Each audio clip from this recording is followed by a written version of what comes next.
emanating from many other similar circumstances that have manifested themselves around our country. My prayers, my thoughts, my heartfelt condolences are with the families of the entire Buffalo community. But dear friends, as I've said before, prayers and thoughts are not enough. We must do more. And one of the things that we must do as people of goodwill is understand that this young 18-year-old man was not born a criminal. He was not born to hate. Hate is something that he acquired after his birth. And if we're going to deal with the issues affecting us in this country as it relates to hate, we've got to understand the root causes of hate. To understand the root causes of hate, I want to share just a few lines from a song styled, "You've Got to Be Carefully Taught." I believe it makes a point succinctly. It says, you've got to be taught to hate and fear. You've got to be taught from year to year. It's got to be drummed into your dear little ear. You've got to be carefully taught. You've got to be taught to be afraid and of people whose skin is differently shaded. You've got to be carefully taught. You've got to be taught before it's too late, before you're 6, 7, or 8, to hate the people your relatives hate. You've got to be carefully taught. This is what is happening to us. Our children are being taught to hate. And when they grow up, they do hateful and spiteful things. My friends, it is no longer enough for people who hold public office to be the loudest voices denouncing acts of violence and mass shootings. It's time for the chambers of commerce, the clergy, business owners, school boards, and people from all walks of life to denounce hate as well. All purveyors of hate must be publicly denounced, yes, by the public. Although hate violence impacts some indirectly, it can impact all of us indirectly. And it impacts some directly as well as others indirectly. Everyone is impacted. Hate crimes and mass shootings impact people's lives as well as the American economy. Because hate crimes and mass shootings impact commerce, the business community has a duty to their consumers and to society to speak out against hate and white supremacy. Friends, I'm here today to remind us that all communities are at risk of hate crimes and mass shootings. The African American community is at risk. 9 people murdered June 18, 2015 at the Charleston, South Carolina church shooting. The Asian community is at risk. 8 people murdered on March 16, 2021 at the Atlanta spa shootings. Jewish community, 11 people murdered on October 27, 2018 at the Pittsburgh Tree of Life synagogue shooting. The Latino community, 22 people murdered on August 1st, 2019 at the El Paso Walmart shooting. The Muslim community is impacted. 2 people murdered on August 13th, 2016 at the New York City mosque shooting. The LGBTQ plus community, 49 people murdered on June 12th, 2020 at the Pulse nightclub shooting. All communities are at risk, and as a result, all communities must respond. It's time for the business community, the chambers of commerce, all segments of the business community to respond and denounce hate and violence. It's time for the clergy to do more. The clergy must not be silent on this issue and must speak with clarity as it denounces hate, and must make sure that it is said not once, not twice, but again and again and again, so that the young people who are being taught to hate will also be taught that hate is something that as our society will not tolerate. Those who tolerate hate perpetuate hate.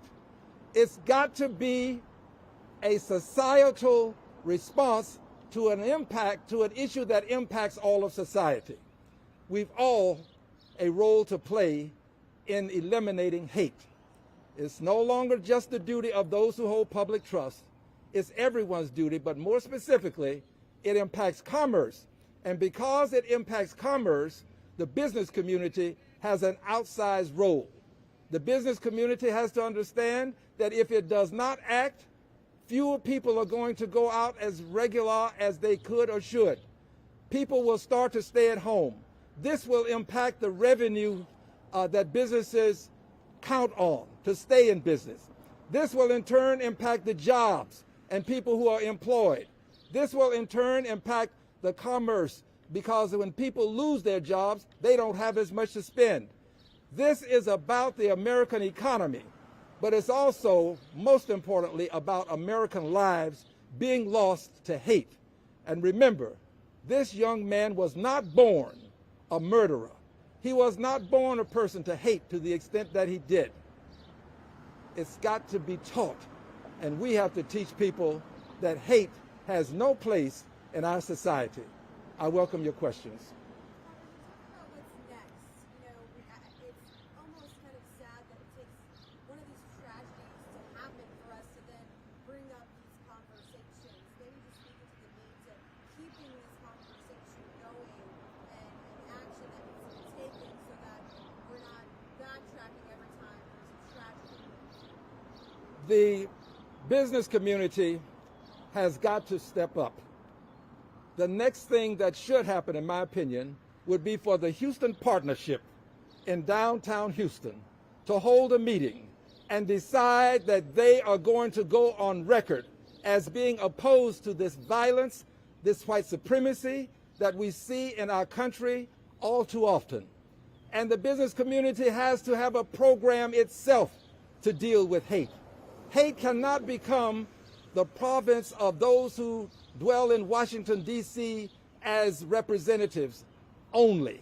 It's got to become everyone's concern, and everyone has to be a part of the solution. But the business community has got to make it known that they will not tolerate hate, because not only does it take lives, it also impacts the flow of revenue. And impacting the flow of revenue means that jobs are going to be impacted. And when jobs are impacted, that means that people will have less to spend. And when that happens, the economy itself can have some adverse effects. So we must, friends, do all that we can to make sure that we all play our role. The business community, however, has got to step up. And the clergy cannot allow this to become an event on certain holy days. It has to become an everyday event for the clergy. I don't understand why the clergy itself has not called for a march on Washington, a peaceful demonstration to show that members of the clergy from all faiths are united against hate in this country. If the clergy would unite and make it known, just as Dr. King did when he had his march on Washington, it would make a difference. We've got to ask the clergy to step forward and make its position known as it relates to hate. Remember, this young man was not born a killer. He was taught. It's something that he learned. And we must not allow each generation to learn hate to the extent that we see hate crimes, white supremacy, all of these things taking place in our country. People are taught, and we've got to do what we can to make it known that this is unacceptable behavior. School boards have to speak out. They've got to focus on the people who are losing their lives at schools. You can't just prosecute individuals.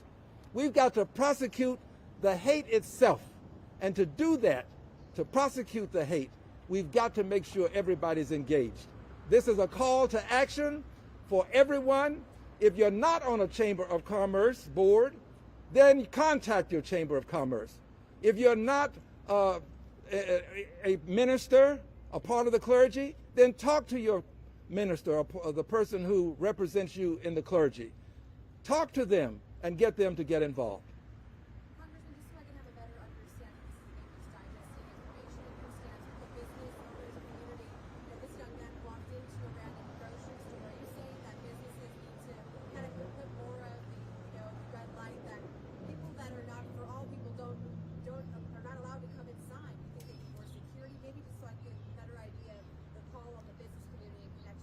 Well, let me give you the status first of the business community currently.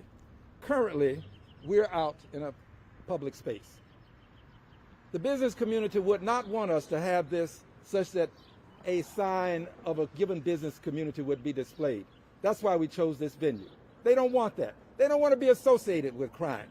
They don't want it to be thought that somehow their business would in some way be complicit with crime. Well, I appreciate this.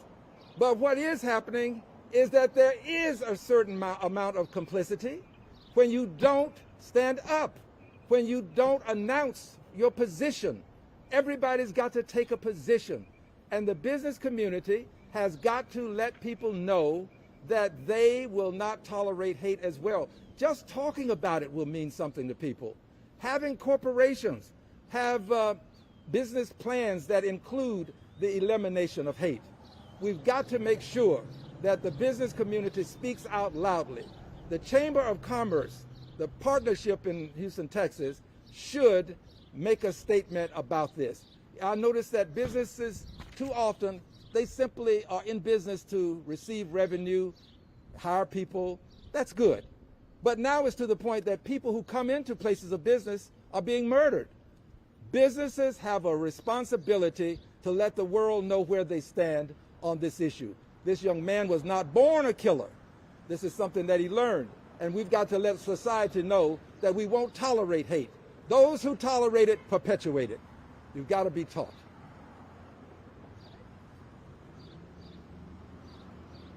Any other questions?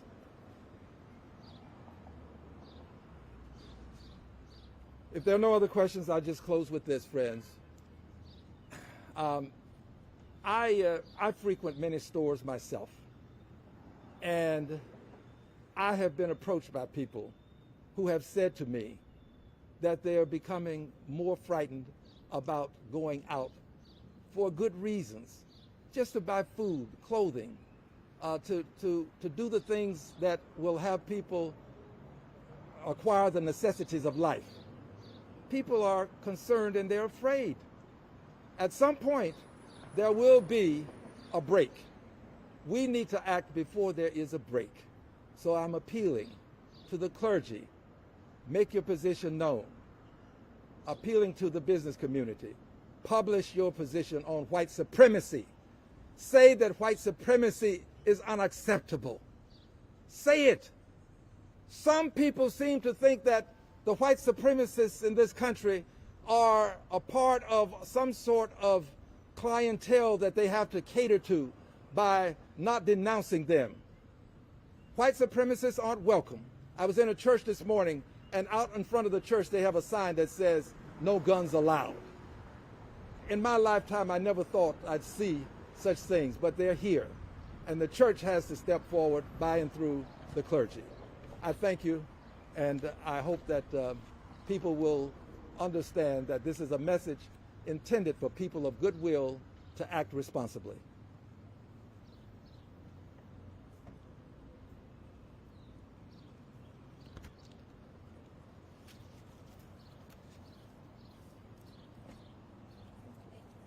Okay, thank you.